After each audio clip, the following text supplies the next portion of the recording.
ഓം ശ്രീ സായിരാം. ഭഗവാന്റെ പാതാരവിന്ദങ്ങളിൽ സാഷ്ടാംഗം നമസ്കരിച്ചുകൊണ്ട് എല്ലാവർക്കും അന്തഃശൗചയജ്ഞത്തിലെ 182 ഭാഗത്തിലേക്ക് സ്വാഗതം. ഇന്ന് നമുക്ക് വേണ്ടി ഹോസ്റ്റ് ചെയ്യുന്നത് ശ്രീ ശിവപ്രസാദ് കാസർഗോഡാണ്. നമ്മുടെ കോർഡിനേറ്റർ വത്സല ഗോപാലകൃഷ്ണൻ മഞ്ചേരിയാണ്. നമുക്ക് വേണ്ടി ഇന്ന് വായിക്കുകയും അനുഭവങ്ങൾ പങ്കുവയ്ക്കുകയും ചെയ്യുന്നത് ശ്രീ ബാലഗോപാൽ മഞ്ചേരിയാണ്. സായിരാം, വത്സല ഉണ്ടോ? സായിരാം സായിരാം സായിരാം. പറഞ്ഞോളൂ. പറഞ്ഞിട്ട് ഓങ്കാരം സായിരാം. 3 ഓങ്കാരും 3 സായി ഗായത്രിയും ചൊല്ലിയിട്ട് സാറ് പറഞ്ഞാൽ മതി കേട്ടോ. വീഡിയോ ഓൺ ചെയ്തിട്ട് ഓ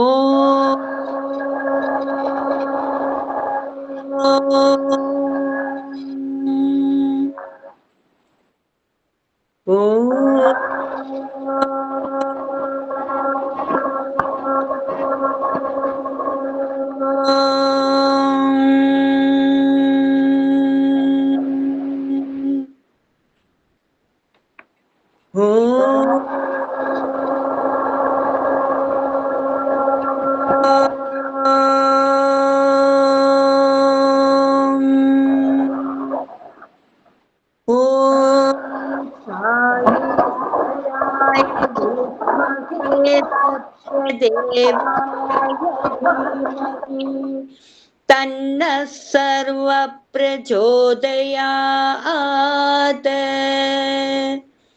ഓ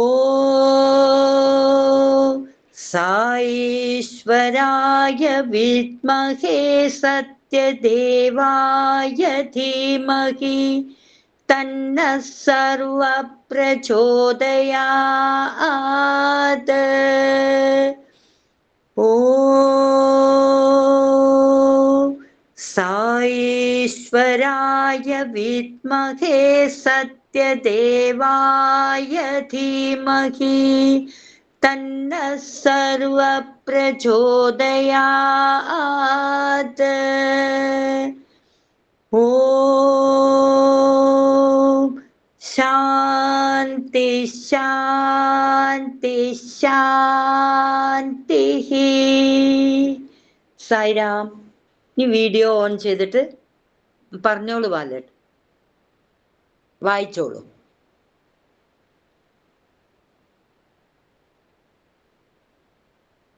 സായിരാം.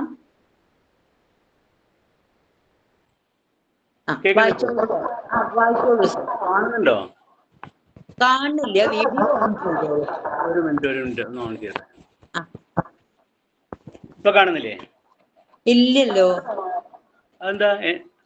വീഡിയോ ഓൺ ചെയ്തോളൂ. വീഡിയോ ഓൺ ചെയ്തിട്ടുണ്ട്.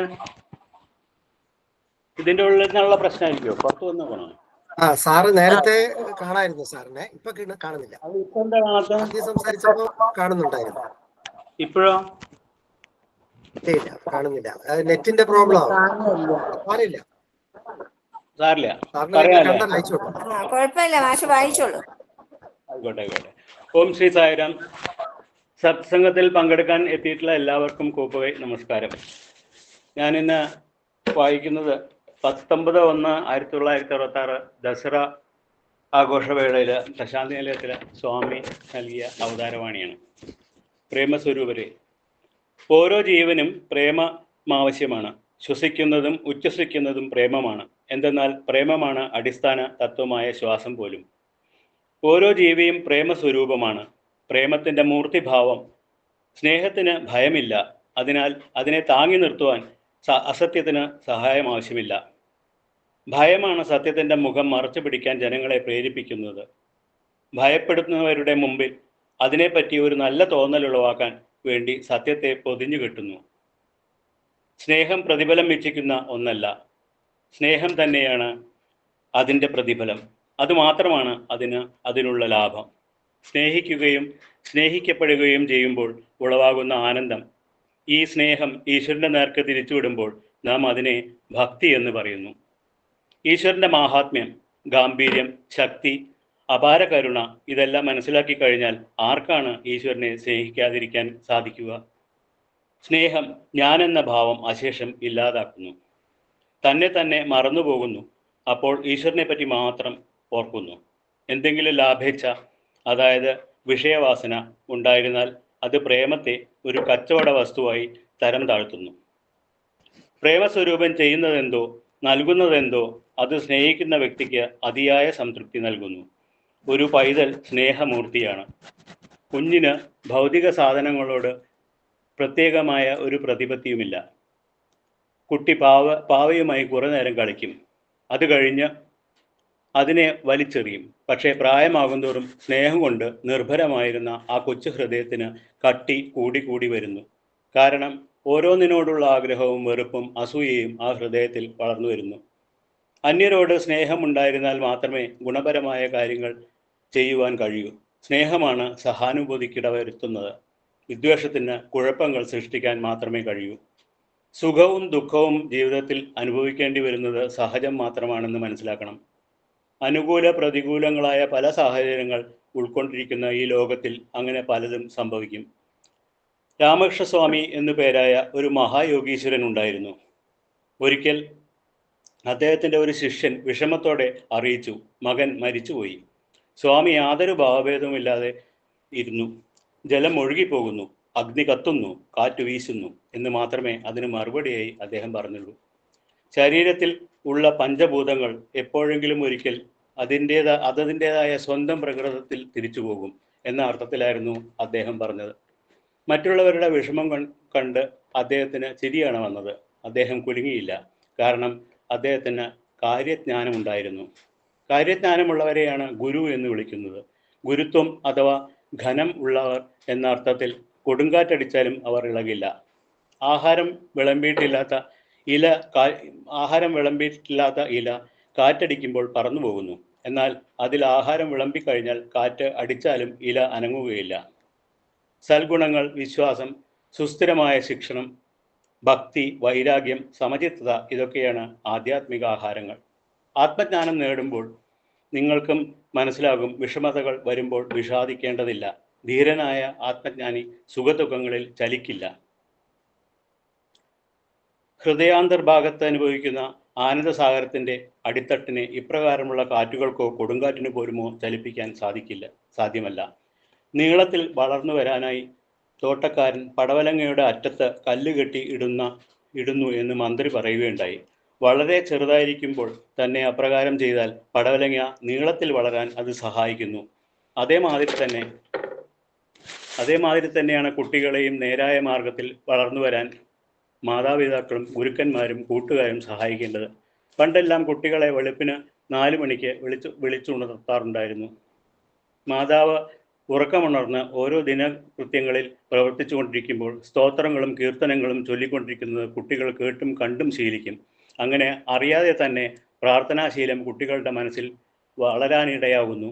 ഇന്നത്തെ കുട്ടികൾ പുരാണേതിഹാസങ്ങളിലെ വീരപുരുഷന്മാരായ ശ്രീരാമൻ, ശ്രീകൃഷ്ണൻ ആദിയായ അവതാര പുരുഷന്മാരെ കുറച്ചെന്തെങ്കിലും അറിയാൻ ഇടവരുന്നത് അത് സംബന്ധമായ സിനിമ കണ്ടിട്ടായിരിക്കും. ആ ഭാഗം അഭിനയിച്ച് നടീനടന്മാരുടെ പേർ ഓർത്തിട്ടായിരിക്കും അവർ ശ്രീരാമനെയും ശ്രീകൃഷ്ണനെയും തിരിച്ചറിയുന്നത്.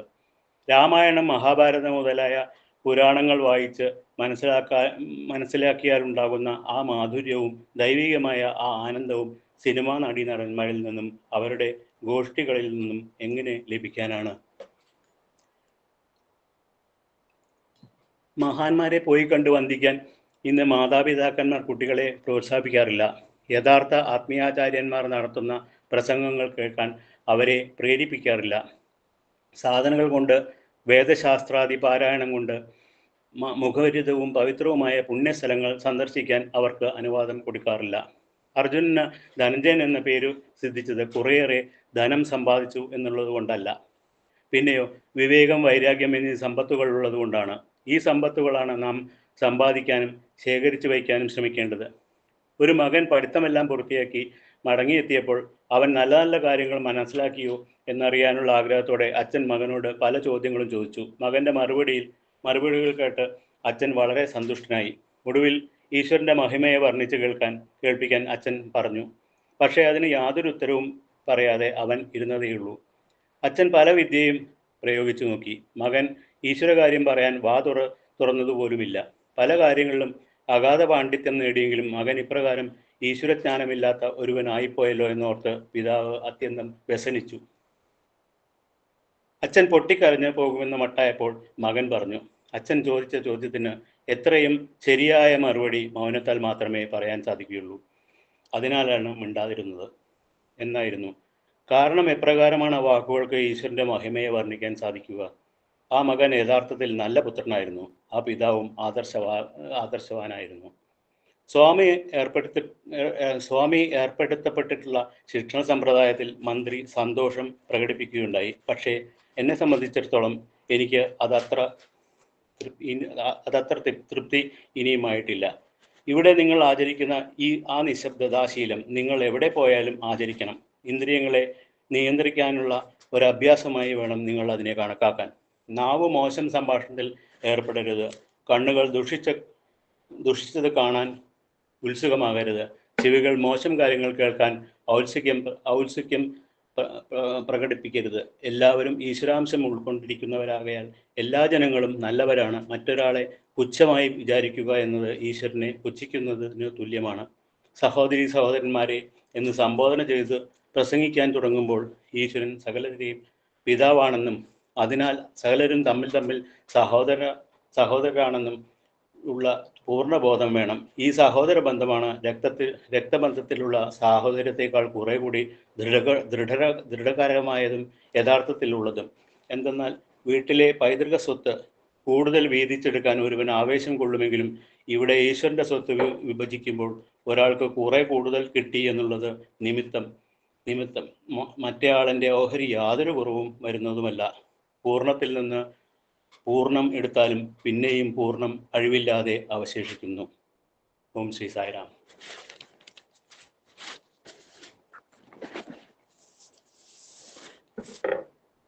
വായിച്ചോട്ടെ. അനുഭവങ്ങൾ പറഞ്ഞോളൂ. അനുഭവം പറഞ്ഞോളൂ. അനുഭവങ്ങൾ പറയാൻ തുടങ്ങുമ്പോൾ മനസ്സിലേക്ക് എപ്പോഴും ആദ്യമായിട്ട് ഓടി വരിക ഭഗവാനെ ആദ്യമായിട്ട് ദർശിച്ചതാണ്. ബാംഗ്ലൂരിലേക്ക് ഞാൻ ഒരിക്കൽ വിവേകാനന്ദ കേന്ദ്ര യോഗ സെന്ററിലേക്ക് യോഗാഭ്യാസത്തിന് പോകാൻ വേണ്ടി എൻ്റെ കസിൻ ബ്രിഗേഡിയർ മുരളീധരൻ രാജയുടെ വീട്ടിൽ എത്തുകയും അവിടെ പ്രഭാത ഭക്ഷണം കഴിച്ചുകൊണ്ടിരിക്കുമ്പോൾ മുരളി എന്നോട് സ്വാമിയെ കാണണോ എന്ന് ചോദിച്ചു. കാണാമെന്ന് പറഞ്ഞ ഉടനെ തന്നെ അദ്ദേഹം വേഗം പോയി 12 മണിയുടെ ബസ്സിൽ തിരിച്ചു വന്ന് എൻ്റെ അടുത്ത് ചില കാര്യങ്ങളെല്ലാം പറഞ്ഞു തന്നു. അവിടെ പോയാലുള്ള രീതി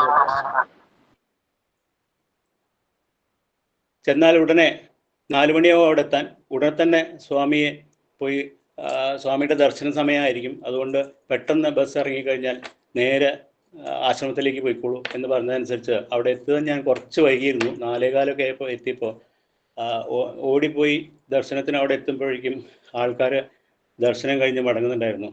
ചോദിച്ചപ്പോൾ അവർ പറഞ്ഞു സ്വാമി ദർശനം കഴിഞ്ഞ് പോയി, ഇനി ഇന്ന് ദർശനം ഉണ്ടായിരിക്കില്ല, നാളെ ഉണ്ടാവുള്ളൂ. അപ്പോൾ ഉടനെ തന്നെ ഞാൻ റിസപ്ഷനിൽ പോയി അവിടുന്ന് എനിക്ക് അലോട്ട് ചെയ്തിട്ടുള്ള റൂം വാങ്ങിച്ചു. അന്ന് കുൽവന്ത് ഹാളിൻ്റെ മുന്നിലുള്ള, അന്ന് കുൽവന്ത് ഹാളൊന്നുമില്ല, മൈതാനമാണ്, അതിൻ്റെ മുന്നിലുള്ള ആ കെട്ടിടത്തിൻ്റെ ഫസ്റ്റ് ഫ്ലോറിലാണ് എനിക്ക് റൂം കിട്ടിയത്. അവിടെ വേഗം കുളിയൊക്കെ കഴിഞ്ഞ് പുറത്ത് ഭജനയ്ക്ക് വന്നിരുന്നു. ഭജനയ്ക്ക് വന്നിരുന്ന സമയത്ത് വൈകുന്നേരം ഒരു സൺസെറ്റിൻ്റെ സമയമായിരുന്നു. ആ പെട്ടെന്ന് ആൾക്കാരൊക്കെ ഒന്ന് ഷഫിൾ ചെയ്യുന്ന കണ്ടു. നോക്കുമ്പോൾ സ്വാമി അവിടുന്ന് വന്നുകൊണ്ടിരിക്കുകയാണ്. ആ രാവിലത്തെ വൈകുന്നേരത്തെ സൺസെറ്റിൻ്റെ സമയത്ത് സ്വാമിയുടെ ആ വരവ് ശരിക്കും അദ്ദേഹം നടക്കുകയാണോ എന്ന് നമുക്ക് സംശയം തോന്നും. സ്വാമി ശരിക്കും പറയച്ചാൽ ഒഴുകി മുന്നോട്ട് വന്നുകൊണ്ടിരിക്കുകയായിരുന്നു. അടുത്തേക്ക് എത്തും തോറും എൻ്റെ നിയന്ത്രണങ്ങളെല്ലാം വിട്ടു. ഞാൻ ശരിക്കും തേങ്ങി കരഞ്ഞുകൊണ്ടിരിക്കുകയായിരുന്നു. സ്വാമിയുടെ ദർശനം കഴിഞ്ഞ് പോകുന്നവരെ ഞാൻ തേങ്ങിക്കൊണ്ടിരുന്നു. പോയി കഴിഞ്ഞപ്പോൾ എനിക്ക് അത്ഭുതം തോന്നി. ഞാൻ എന്തുകൊണ്ടാണ് ഇങ്ങനെ ഒരു കൺട്രോൾ ഇല്ലാണ്ട്, ശരിക്കും ഒട്ടും തന്നെ കൺട്രോൾ ഉണ്ടായിരുന്നില്ല. എന്താണ് അതിന് കാരണം എന്ന് മനസ്സിലായി.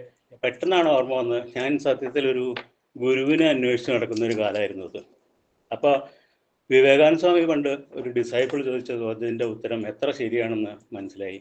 സ്വാമി ഒരിക്കൽ ഡിസൈപ്പിൾ ചോദിച്ചു, ഒരുപാട് ഗുരുക്കന്മാരുള്ള ഈ കാലത്ത് എൻ്റെ ഗുരുവിനെ ഞാൻ എങ്ങനെയാണ് കണ്ടെത്തുക?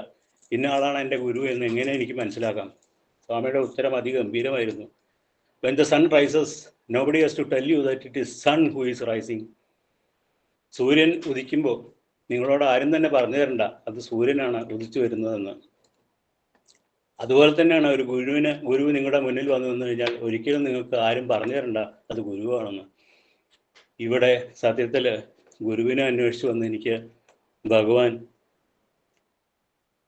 സാക്ഷാൽ ഭഗവാൻ സായി കൃഷ്ണനെ തന്നെ എനിക്ക് കിട്ടുണ്ടായി. വല്ലാത്തൊരു അനുഭവമായിരുന്നു. അത് കഴിഞ്ഞ് മുറിയിലേക്ക് വന്നു. അടുത്ത റൂമിലുണ്ടായിരുന്ന അദ്ദേഹത്തോട് ഞാൻ ചോദിച്ചു, ഓംകാരം പങ്കെടുക്കണമെന്നുണ്ട്. അപ്പോൾ അദ്ദേഹത്തോട് ചോദിച്ചു, രാവിലെ ആരെങ്കിലും വിളിക്കുമോ? അപ്പോൾ അദ്ദേഹം വളരെ ആയിട്ട് എന്നോട് പറഞ്ഞു, ആര് വിളിക്കാൻ, നിങ്ങൾക്ക് വേണമെങ്കിൽ നിങ്ങൾ എണീക്കുക, ഇവിടെ ആരും ഒന്നിനും ആരെയും നിർബന്ധിക്കാറില്ല. അപ്പോൾ ഒരു വലിയ യാത്രയൊക്കെ കഴിഞ്ഞ് വന്നതും എനിക്ക് ബാക്ക് പെയിനൊക്കെ ഉള്ളതുകൊണ്ടും എനിക്ക് ഉറപ്പായിരുന്നു ഒരു കാരണവശാലും ഞാൻ രാവിലെ അത്ര നേരത്തെ എണീക്കില്ല. പക്ഷെ ഭാഗ്യവശാൽ വളരെ നേരത്തെ ആണെന്ന് തോന്നുന്നു. ഞാൻ എണീച്ചത് തന്നെ ഒരു വലിയ ഹാളിൽ ഓംകാരം ചൊല്ലിക്കൊണ്ടിരിക്കുന്ന കുറേ ആൾക്കാർ ഓംകാരം ചൊല്ലിക്കൊണ്ടിരിക്കുന്ന ഒരു ശബ്ദം കേട്ടുകൊണ്ടാണ്. ഉറക്കത്തിൽ ഞാനത് കേട്ടിരുന്നു, ഉണർന്നപ്പോഴും ഞാനത് കേട്ടുകൊണ്ടിരുന്നു. എണീച്ച് ഞാൻ വേഗം വാതിൽ തുറന്നു, കാരണം സങ്കടം തോന്നി, ഓംകാരം തുടങ്ങിയല്ലോ എന്ന് വിചാരിച്ചിട്ട്. ഡോറ് തുറന്നു നോക്കിയപ്പോൾ പിൻ ഡ്രോപ്പ് സൈലൻസ്, വളരെ ഒരു നിശബ്ദത, ഒന്നുമില്ല. വേഗം തിരിച്ചു വന്ന് വാച്ച് നോക്കിയപ്പോൾ 2:45 സമയം. എണീച്ചു, വേഗം കുളിച്ച് കുറച്ചു നേരം ആമഞ്ചലൊക്കെ കഴിഞ്ഞ് ഒരു മെഡിറ്റേഷനും എല്ലാം കഴിഞ്ഞ് നേരെ 4:30 5 മണിയാകുമ്പോഴേക്കും ഓംകാർ ഹാളിൽ പോയി. മഹാത്ഭുതം എന്ന് പറയട്ടെ, ഞാൻ രാവിലെ എണീറ്റത് ആ സമയത്ത് കേട്ടത് അതേ ശബ്ദം തന്നെ. കാരണം ഞാൻ ഒരിക്കലും ഓംകാരം ഒരു ഹാളിലിരുന്ന് കുറേ പേര് ചെല്ലുന്നത് ഞാൻ അതിന് മുമ്പ് കേട്ടിട്ടില്ല. അതുകൊണ്ട് തന്നെ ആ ഹാളിലിരുന്ന് അവർ അതേ ശബ്ദം തന്നെ വീണ്ടും കേട്ടപ്പോൾ എൻ്റെ പണ്ട് കാലത്തുണ്ടായിരുന്ന ചില സംശയങ്ങൾക്കൊക്കെ അതൊരു ശരിക്കും ആ സംശയങ്ങൾ തീർന്നതായിട്ട് എനിക്ക് തോന്നി. കാരണം മായയെ പറ്റിയിട്ട് ഞാൻ വളരെയധികം ചിന്തിച്ചുകൊണ്ടിരുന്ന ഒരു കാര്യമായിരുന്നു. മായ എന്ന് പറയുന്നത് വിവേകാനന്ദ സ്വാമി പറഞ്ഞിരുന്ന ടൈം, സ്പേസ് ആൻഡ് കോസേഷൻ, അതായത് സ്ഥലകാല നിമിത്തങ്ങൾ. ഇതിൽ നിങ്ങൾ നിൽക്കുന്നതുകൊണ്ടാണ് നിങ്ങൾക്ക് 1000 കൊല്ലങ്ങൾക്ക് മുമ്പ് നടന്നതും ഇനി ഒരു 1000 കൊല്ലങ്ങൾക്ക് ശേഷം നടക്കാൻ പോകുന്നതിനെ പറ്റി ഒന്നും നിങ്ങൾക്ക് അറിയാൻ പറ്റാത്തത്. ആലോചിച്ചിട്ട് അതിനെ പറ്റിയൊരു പിടിയും കിട്ടിയിരുന്നില്ല. പക്ഷേ ഈ ഒരു അനുഭവം 2-2.5 മണിക്കൂർ നേരം മുമ്പേ ഞാൻ എന്ത് കണ്ടു, എന്ത് കേട്ടു, അതേ കാര്യങ്ങൾ തന്നെ ഞാൻ വീണ്ടും കേൾക്കുമ്പോൾ സത്യത്തിൽ ഈ മായയിൽ നമ്മൾ കിടക്കുന്നതുകൊണ്ട് മാത്രമാണ് ഇതൊക്കെ നമുക്ക് അറിയാൻ പറ്റാത്തത് എന്നുള്ള ആ ഒരു സംശയം എനിക്ക് തീർന്നു. അത് കഴിഞ്ഞ് ഞാൻ എന്ത് ചോദിച്ചാൽ നേരെ തിരിച്ച് അതിലും നല്ലൊരു അനുഭവമായിരുന്നു അടുത്തതിലേക്ക് ഞാൻ കടക്കാൻ പോകുന്നത്. കാരണം സ്വാമിയുടെ ദർശനത്തിൻ്റെ മുമ്പായിട്ട് അന്നൊക്കെ മൈതാനത്ത് നമ്മളെ കൊണ്ടുപോയി സേവാദൾ കൊണ്ടുപോയി ഇരുത്തും. ഏതെങ്കിലും ഒരു മറ്റേതിൻ്റെ ഏറ്റവും പിന്നിലായിട്ട് എന്നെ കൊണ്ടിരുത്തി. അതായത് റോസാണ് ഉണ്ടാവുക, ഫസ്റ്റ് റോ, സെക്കൻഡ് റോ, കുറേ റോസ് ഉണ്ടാവും. അതിൻ്റെ ഒരു റോയുടെ പിന്നിൽ ഞാൻ പോയിരുന്നു സേവാദൾ പറഞ്ഞതനുസരിച്ചിട്ട്. അത് കഴിഞ്ഞ് എനിക്കെന്തിനാണ് അവിടെ ഇരിക്കുന്നതൊന്നും എനിക്കറിയില്ലായിരുന്നു. അതുകൊണ്ട് ഞാൻ തല താഴ്ത്തി ഇരിക്കുകയാണ്. പെട്ടെന്ന് പിന്നിൽ നിന്ന് ഒരാൾ തട്ടി, എന്നിട്ട് പറഞ്ഞു, ഫസ്റ്റ് റോ, സ്റ്റാൻഡപ്പ്, ഗെറ്റപ്പ്. ഞാൻ വേഗം എണീച്ചു, നേരെ പോയി ഫസ്റ്റ് റോയിൽ പോയി ഇരുന്നു. ഫസ്റ്റ് റോ എന്ന് പറഞ്ഞു കഴിഞ്ഞാൽ നമ്മൾ ആ ക്യൂവിലുണ്ടായിരുന്നവർ മുഴുവൻ ഫസ്റ്റ് റോയിലാണ്. എൻ്റെ തൊട്ടടുത്തിരുന്നിരുന്ന ഒരു ധനികനായിട്ടുള്ള ഒരാളാണ്. കാരണം ധനികനെന്ന് പറയാൻ കാരണം അദ്ദേഹത്തിൻ്റെ വിരലുകളിലൊക്കെ മോതിരം, മാല, ഇതൊക്കെ കണ്ടാൽ തന്നെ മനസ്സിലാവും വളരെ ധനികനായിട്ടുള്ള ഒരാളായിരുന്നു. സ്വാമി ദർശനത്തിന് വന്ന് നേരെ എൻ്റെ അടുത്തിരിക്കുന്ന അദ്ദേഹത്തിൻ്റെ അടുത്ത് വന്ന് നിന്നു. അദ്ദേഹം പൊട്ടി കരഞ്ഞുകൊണ്ട് സ്വാമിയുടെ പാദങ്ങൾ നമസ്കാരം എടുത്തുകൊണ്ടിരിക്കുകയായിരുന്നു. പാദനമസ്കാരം ചെയ്തുകൊണ്ടിരിക്കുക. പൊട്ടി കരയുന്നുണ്ട്, എന്തൊക്കെയോ പറയുന്നുണ്ട്. സ്വാമി തിരിച്ചും പറയുന്നു. പക്ഷെ ആ സ്വാമി പറഞ്ഞതിൽ നിന്ന് എനിക്ക് കേൾക്കാൻ പറ്റിയത്, എനിക്ക് വളരെ വ്യക്തമായിട്ട് മനസ്സിലായത് ഒന്ന് ഡു സർവീസ് എന്നുള്ളതായിരുന്നു. പിന്നെ ഒന്ന് ശരിക്കും പറയത്തിൽ അദ്ദേഹം ലാസ്റ്റിൽ ഇത് നിർത്തുമ്പോൾ ഇയാളുടെ അടുത്ത് പറയുന്നതാണ്, അത് എന്നോടും കൂടി പറഞ്ഞതായിട്ടാണ് എനിക്ക് തോന്നിയത്. ലീഡ് എ സിമ്പിൾ ലൈഫ്, ഒരു സിമ്പിളായിട്ടുള്ള ഒരു ജീവിതം നയിക്കുക, അത് മാത്രമേ എനിക്ക് പറയാനുള്ളൂ. സത്യത്തിൽ ഇത് എത്രയോ പ്രാവശ്യം കേട്ടിട്ടുണ്ടെങ്കിലും ലളിതമായ ഈ ജീവിതം നയിക്കുക എന്നുള്ളത് പല പുസ്തകങ്ങളിലും പല ആൾക്കാരിൽ നിന്നും നമ്മൾ കേട്ടിട്ടുണ്ടെങ്കിലും അത് ഇത്രത്തോളം ഉള്ളിലേക്ക് പോയിട്ടുണ്ടായിരുന്നില്ല. പലപ്പോഴും ആർഭാടമായ ജീവിതത്തിലേക്കൊക്കെ പോകാൻ വേണ്ടി മനസ്സ് തുടങ്ങുമ്പോൾ ഉടനെ തന്നെ സ്വാമിയുടെ ഈ ഉപദേശം മനസ്സിലേക്ക് വരാറുണ്ട്, ലീഡ് എ സിമ്പിൾ ലൈഫ്. ഇത് കഴിഞ്ഞ് 10-20 മിനിറ്റ് നേരം സ്വാമി നേരെ മുമ്പിൽ നിന്നിരുന്നു. ആദ്യത്തെ ദിവസമാണ്, ഓർത്ത് നോക്കണം. തിരിച്ചു വന്നപ്പോൾ ഒരു 4-5 പേര് എൻ്റെ ചുറ്റും നിന്നു. എന്നിട്ട് എന്നോട് ചോദിച്ചു, എത്ര കാലമായി പുട്ടപ്പർത്തിയിൽ വന്നിട്ട്? ഞാൻ പറഞ്ഞു, ഇന്നലെയാണ് വന്നത്. പിന്നെ ഇങ്ങനെ ഫ്രണ്ട് റൂട്ടി സ്വാമി ഇങ്ങനെ എത്ര നേരം നിങ്ങളുടെ മുന്നിൽ നിന്നു? ഞാൻ പറഞ്ഞു, എനിക്കറിയില്ല, ഞാൻ ആദ്യമായിട്ടാണ് അനുഭവിക്കുന്നത്. അപ്പം അത് ഇത്രയും വലിയൊരു ഭാഗ്യമായിരുന്നു എന്നുള്ളത് അപ്പോഴാണ് മനസ്സിലാവുന്നത് തന്നെ. ഞാൻ അതുകൊണ്ട് തന്നെ എന്ത് ചോദിച്ചാൽ തിരിച്ചു വന്ന് നേരെ എൻ്റെ ഫാമിലി, അതുപോലെ എഴുത്തിയുടെ ഫാമിലി കംപ്ലീറ്റ് എല്ലാവരും കൊണ്ട് ഞാൻ പുട്ടപ്പുറത്തിൽ പോയി. അവർക്കൊക്കെ സ്വാമിയുടെ ദർശനം ഉണ്ടായി. അത് കഴിഞ്ഞ് തിരിച്ചു വന്ന് ആ ദർശന സമയത്ത് ഉണ്ടായിരുന്ന രസം ഒന്നെന്താ വെച്ചാൽ, എൻ്റെ മകൻ ഗിരീഷ് വളരെ ചെറിയ കുട്ടിയായിരുന്നു. അതുകൊണ്ട് ഗിരീഷിനെ പുറത്ത് നിർത്തേണ്ടി വന്നു. ആ ഫെൻസിങ്ങിൻ്റെ നേരെ പുറമെ ഞാൻ എടുത്തുകൊണ്ട് നിൽക്കുമായിരുന്നു. അപ്പോൾ സ്വാമി വന്നതോട് കൂടിയിട്ട് വിരൽ ചൂണ്ടിക്കൊണ്ട് ഗിരീഷ് കാണിച്ചുകൊണ്ടിരിക്കുക, വർത്തമാനം പറയാനൊന്നും ആയിട്ടുണ്ടായിരുന്നില്ല, ചെറിയ കുട്ടിയായിരുന്നു. അപ്പോൾ ആ ഗിരീഷിനെ ഇന്ന് ശരിക്കും പറയത്തിൽ ഭഗവാൻ തന്നെ പുട്ടപ്പുറത്തിലേക്ക് നേരിട്ട് കൊണ്ടേയിരിക്കുന്നു. കാരണം അവിടെ ഇന്ന് ഗിരീഷ് പുട്ടപ്പുറത്തിയിൽ മീഡിയ സെൻറ്ററിൽ സൗണ്ട് എഞ്ചിനീയറായിട്ട് ജോലി ചെയ്യുന്നു. അതുപോലെ തന്നെ മകളുടെ കാര്യം പറയുകയാണെങ്കിൽ പ്രിയ ശരിക്കും പ്രിയയും ഗിരീഷും കേരള സ്റ്റേറ്റ് ഭജൻ ഗ്രൂപ്പിൽ ഉണ്ടായിരുന്നവരാണ്. പ്രിയയും സോമനും, അതായത് ഹസ്ബൻഡ് സോമനും അവിടെ സർവീസിന് പലതവണ പോയിട്ടുണ്ട്. സോമൻ ഈവൻ വേദങ്ങളൊക്കെ പഠിപ്പിക്കാൻ പോകാറുണ്ട്. അപ്പോൾ അത് ഹോൾ ഫാമിലി. വൈഫാണെങ്കിൽ ഒരു മ്യൂസിക് ടീച്ചറാണ് ശൈലജ. ഇന്ന് ഞാൻ പാടാൻ പോകുന്ന ഒരു ഭജൻ തന്നെ ശൈലജയ്ക്ക് സ്വാമി ശരിക്കും ഉള്ളിൽ നിന്ന് നേരിട്ട് വന്നിട്ടുള്ള, അതായത് ട്യൂണോട് കൂടി വന്നിട്ടുള്ള ഒരു ഭജനാണ്. അതാണ് ഞാൻ ഇന്ന് പാടാമെന്ന് വിചാരിക്കുന്നത്. ശരിക്കും ശൈലജയെ കൊണ്ട് പാടിക്കാമെന്ന് വിചാരിച്ചു, പക്ഷേ എൻ്റെ അടുത്ത് ഇവിടെ ഇല്ലാത്തതുകൊണ്ട് അത് ചെയ്യുന്നില്ല. ഞാൻ തന്നെ ചെയ്യാമെന്ന് വിചാരിച്ചിരിക്കുകയാണ്. ഇത് കഴിഞ്ഞ് വന്ന് നേരെ ഇവരെയൊക്കെ കൊണ്ടുപോയി തിരിച്ചു വന്നു. അതിനുശേഷം ഒരു അനുഭവം കൂടി ഇതിൻ്റെ കൂടെ ഞാൻ പറയാം. കാരണം എന്താ വെച്ചാൽ, സ്വാമിയുടെ ഈ ദർശനത്തെ മാത്രം പറഞ്ഞുകൊണ്ട് നിർത്തണ്ടെന്ന് വെച്ചിട്ട്, ഞാൻ ഗുരുവായൂരപ്പൻ കോളേജിൽ അസോസിയേറ്റ് പ്രൊഫസറായിട്ട് വർക്ക് ചെയ്യുക, അവിടുന്ന് റിട്ടയർ ചെയ്താണ് ഫിസിക്കൽ എഡ്യൂക്കേഷൻ ഡിപ്പാർട്ട്മെൻറ്റിൽ.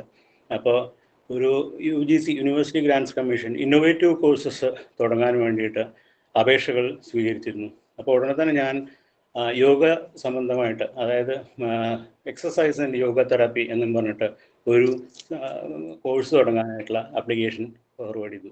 അത് ചെയ്യണത് എങ്ങനെ വേണമെന്ന് വെച്ചാൽ, എല്ലാം നമ്മൾ തന്നെ ചെയ്യണം. അതായത് ഈ യോഗയുടെ കോഴ്സിൻ്റെ കംപ്ലീറ്റ് സിലബസ്, അതിനുവേണ്ട സാധനങ്ങൾ, എക്യുപ്മെൻറ്റ്സ്, അതിനുവേണ്ട ടീച്ചേഴ്സ്, എല്ലാ കാര്യങ്ങളും നമ്മൾ ചെയ്തുണ്ടാക്കിയിട്ട് നമ്മളെ ഡൽഹിയിലേക്ക് അവർ വിളിക്കും. അവിടെ വെച്ചിട്ട് സബ്ജക്ട് എക്സ്പേർട്സിൻ്റെ മുമ്പിൽ നമ്മളത് അവതരിപ്പിക്കണം. ഇത് അവതരിപ്പിച്ച് എല്ലാം കഴിഞ്ഞപ്പോൾ സബ്ജക്ട് എക്സ്പേർട്ട് പറഞ്ഞു, സിലബസ് പോരാ. ആ സിലബസ് പോരാ എന്ന് പറഞ്ഞപ്പോൾ ഉറപ്പായിരുന്നു ഓൾമോസ്റ്റ് അവരത് വേണ്ടാന്ന് വെക്കുകയാണെന്ന്. 2 മിനിറ്റ് ഇരുന്നിട്ട് ഞാൻ അവിടെ നിന്ന് എണീച്ചു. ഞാൻ തിരിച്ച് നടന്നു പോരുമ്പോൾ പെട്ടെന്ന് സായി കൃഷ്ണ ഞാൻ എപ്പോഴും ജപിക്കാറുള്ളതാണ്. ഈ സായി കൃഷ്ണ എന്നുള്ള ജപം കേട്ട് പെട്ടെന്ന് തന്നെ എനിക്ക് എന്തോ മനസ്സിൽ ഒരു ഇത് വന്നു. ഞാൻ തിരിച്ചു നിന്നിട്ട് അവരോട് ചോദിച്ചു, ഈ സിലബസ് കാരണം മാത്രമാണോ നിങ്ങളിത് ഉണ്ടാക്കുന്നത്? Don't you think it is an innovative course? ഇതൊരു നല്ലൊരു ഇന്നോവേറ്റീവ് കോഴ്സാണ് തോന്നുന്നില്ലേ? അപ്പോൾ ചെയർമാൻ പറഞ്ഞു, എക്സ്പേർട്ട് യു ഡിസൈഡ് പറഞ്ഞു. ഉടനെ തന്നെ എക്സ്പേർട്ട് എന്നെ തിരിച്ചു വരാൻ പറഞ്ഞു, അവിടെ ഇരിക്കാൻ പറഞ്ഞു. എന്നിട്ട് എന്നോട് വീണ്ടും എക്സ്പ്ലെയിൻ ചെയ്യാൻ പറഞ്ഞു. അപ്പോൾ അദ്ദേഹം ഒരു സജഷൻ തന്നു, ഹെൽത്ത് ആൻഡ് യോഗ തെറാപ്പി എന്നാക്കിക്കൂടെ, എക്സസൈസ് എന്നുള്ളത് മാറ്റിയിട്ട്. ഞാൻ ഉടനെ തന്നെ അത് ആക്സെപ്റ്റ് ചെയ്തു. പിന്നെ ഞാൻ പറഞ്ഞു, ഞാൻ വിവേകാനന്ദ കേന്ദ്രയിൽ പോയിട്ട് അവിടെ ഓൾറെഡി അവർ കോഴ്സസ് നടത്തുന്നുണ്ട്. അവിടെ വെച്ചിട്ട് ഞാൻ ഈ സിലബസിൻ്റെ ഇതൊന്നും കൂടി റീഷെഡ്യൂൾ ചെയ്യാം. അവർക്ക് വളരെ സന്തോഷമായി. അവർ കൺസിഡർ യുവർ കേസ് എന്ന് പറഞ്ഞിട്ട് എന്നെ വിട്ടു. അപ്പോൾ പോരുന്നതിന് മുമ്പ് സർജറി എക്സ്പെർട്ട് നമ്പറും ചോദിച്ചു. തിരിച്ചു വന്ന ഉടനെ രാത്രിയിൽ തന്നെ അദ്ദേഹം ഫോണിൽ കോൺടാക്ട് ചെയ്തു. എന്നിട്ട് പറഞ്ഞു, your college is award 35 lakhs and 1 lecturer. ഇത് സത്യത്തിൽ സ്വാമി തന്ന ഒരു വരദാനമായിരുന്നു. കൂടുതൽ ദീർഘിപ്പിക്കുന്നില്ല, കാരണം സമയം കഴിഞ്ഞു എന്ന് തോന്നുന്നു. ഈ ഇതിൻ്റെ ഇത്രയും എന്താ പറയുക, സ്വാമിയുടെ ഇത്ര വലിയൊരു അനുഗ്രഹം, അതായത് ഹോൾ ഫാമിലി ശരിക്കും പറയത്തിൽ സ്വാമിയുടെ ഒരു മറ്റേ അനുഗ്രഹം കൊണ്ട് മാത്രം മുന്നോട്ട് പോയിക്കൊണ്ടിരിക്കുകയാണ്. അതുകൊണ്ട് തന്നെ ആ സ്വാമിയുടെ പാദങ്ങളിൽ നമസ്കരിച്ചുകൊണ്ട് നിങ്ങൾ എല്ലാവർക്കും സ്വാമിയുടെ അനുഗ്രഹം ഉണ്ടാകട്ടെ എന്ന് പ്രാർത്ഥിച്ചുകൊണ്ട് ഞാൻ നിർത്തുന്നു. സായിരാം സാർ. സായിരാം. സായിരാം മാഷേ, thank you so much. Presentation శేషం ఇన్ని అవస్థలు ఎందుకోసం పడ్డాను? Why should they suffer? ఈ యొక్క లంకకు దీని సముద్రానికంతా వంతెన ఎందుకు కట్టించాను? Why should they construct the bridge నీ across the నిమిత్తమే ocean? కదా. Is it for నీ free? సత్యం నాకు తెలుసును, I know this truth. నీ పవిత్రత నాకు తెలుసును. I know your కానీ sanctity. లోకులో కాకులు. But people are crows. అప్పుడు చెప్పింది ఈ యొక్క సీత చక్కని మాట. Then Sita said nicely, కాకులు కూతలు కూస్తున్నాయని కోకిల తన గానము తాను మానుకుంటుందా Rama? because crows, they go on crowing. Will nightingale ever keep quiet? లోకులో కాకులు, వాళ్ళ కాకుల మాదిరి కూస్తున్నారు. People are like crows, they go on కానీ crying like నీవు that. కోకిలవు కదా, నీవు కూడా నువ్వు దానికోసం భయపడటం ఎందుకు? But you are a nightingale. Why should you be afraid of this situation? అందరు కూడా నువ్వు విభీషణుడు వీరందరూ కూడా సత్యం సత్యం సత్యం అన్నారు. Vibhishana, everybody said it is truth and truth. తనలోని దోషములు తనకు కనిపించవు, You don't know your own mistakes. పరులోని దోషములే పెద్దగా కనిపిస్తుంటాయి. But you find mistakes in others in a కానీ big way. రాముడు కట్ట కాదు, But Rama is రాములో ఆ దోషం కూడా లేదు. Rama has no mistake at all. కానీ ఆదర్శాన్ని ప్రజలకు అందించాలి. But the ideal has to be demonstrated to the society. అందువల్ల ఆమె అగ్నిలో ప్రవేశింపజేసేటప్పటికి అగ్ని కూడా చల్లారింది. The moment Sita jumped ఆ into the అగ్నిదేవుడే fire, వచ్చి it's రాముడికి extinguished. చెప్పాడు, The god of fire మహా appeared. పవిత్రమైనటువంటి వనిత ఈ యొక్క Sitadevi, Sita Devi is highly sacred. సాక్షాత్ Lakshmidevi, She is very embodiment of Lakshmi. రహితమైనటువంటి హృదయురాలు, She has got కలుష compassion. రహితమైనటువంటి హృదయురాలు She has got very pure heart. అని ప్రబోధించేటప్పటికి అప్పుడు సీతను తీసుకున్నాడు. Then he accepted Sita. Sairam sir భజన చొల్లండి. ഓക്കെ, കേൾക്കണില്ലേ?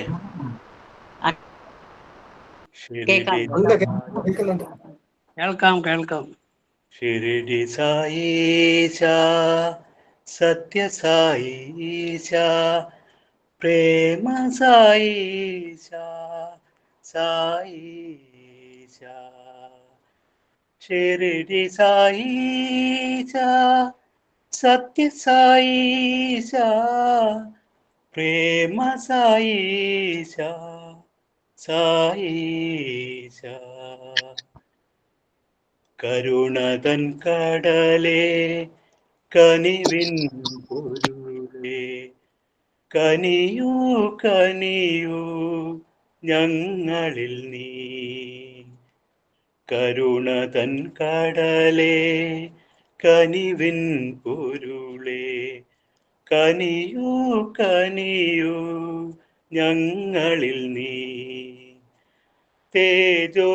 തേജോമയനാം സത്യസായീശ തേജോമയനാം സത്യസായീശ ചൊരിയുകയെന്നും അനുഗ്രഹങ്ങൾ. ഷിരിഡി സായീശ സത്യസായീശ പ്രേമ സായീശ സായീശ സർവവും നിന്നിൽ സമർപ്പിച്ചു ഞങ്ങൾ സർവദാ നിന്നെ നമിച്ചിടുന്നു.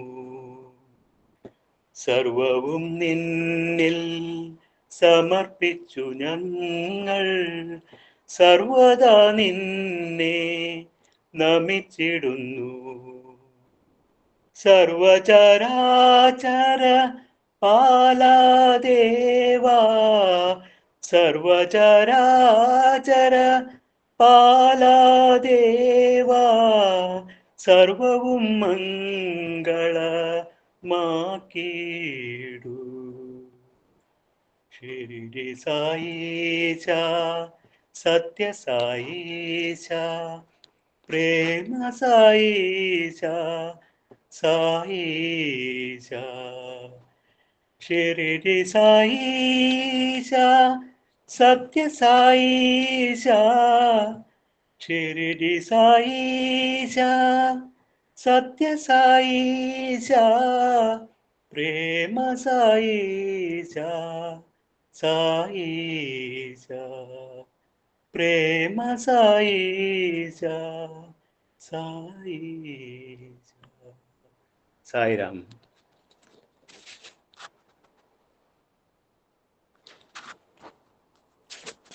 സൈരം സൈ ഉപമ നിഷ്കാമ കർമ്മമാണ് ലക്ഷ്യമാക്കേണ്ടത്. ഇപ്പോൾ ഫലവും ലാഭവും അളന്നു നോക്കിയാണ് എല്ലാ കർമ്മങ്ങളും ചെയ്യുന്നത്. വിദ്യാഭ്യാസം പോലും ശമ്പളത്തോടു കൂടിയ ഉദ്യോഗമാണ് ലക്ഷ്യമാക്കുന്നത്. നിങ്ങൾ ഒരാൾക്ക് സ്നേഹം കൊണ്ട് വീശിക്കൊടുക്കുകയാണെങ്കിൽ നിങ്ങൾ നിർത്തുമ്പോൾ അയാൾ ഒന്നും തന്നെ പറയാതെ സാധിക്കില്ല. അതേ സമയത്ത് ശമ്പളം കൊടുത്ത് ഒരാളെ നിർത്തി നിങ്ങൾ വീശിപ്പിക്കുകയാണെങ്കിൽ അയാൾ നിർത്തുമ്പോൾ നിങ്ങൾ അയാളെ ശകാരിക്കുന്നു. അതുകൊണ്ട് നിഷ്കാമ കർമ്മമാണ് എല്ലായ്പ്പോഴും നാം ചെയ്യേണ്ടത്. ലാഭേച്ഛയൊന്നും കൂടാതെ അവനവന്റെ കർത്തവ്യങ്ങൾ നന്നായി ചെയ്യുക. ആഗ്രഹം വിഷപ്പല്ലുകൾ പോലെയാണ്. അത് പറിച്ചു കളയുമ്പോൾ കർമ്മമാകുന്ന പാമ്പ് നിരുപദ്രവിയായി തീരുന്നു. ജയ സായിരാം. സായിരാം. ശാന്തി പറയാം അമ്മ?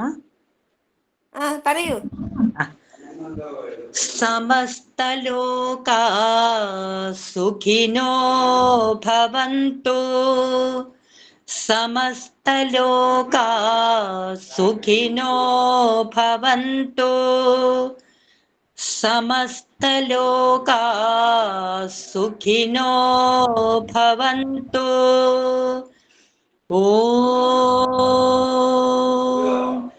ശാന്തി ശാന്തി ശാന്തി.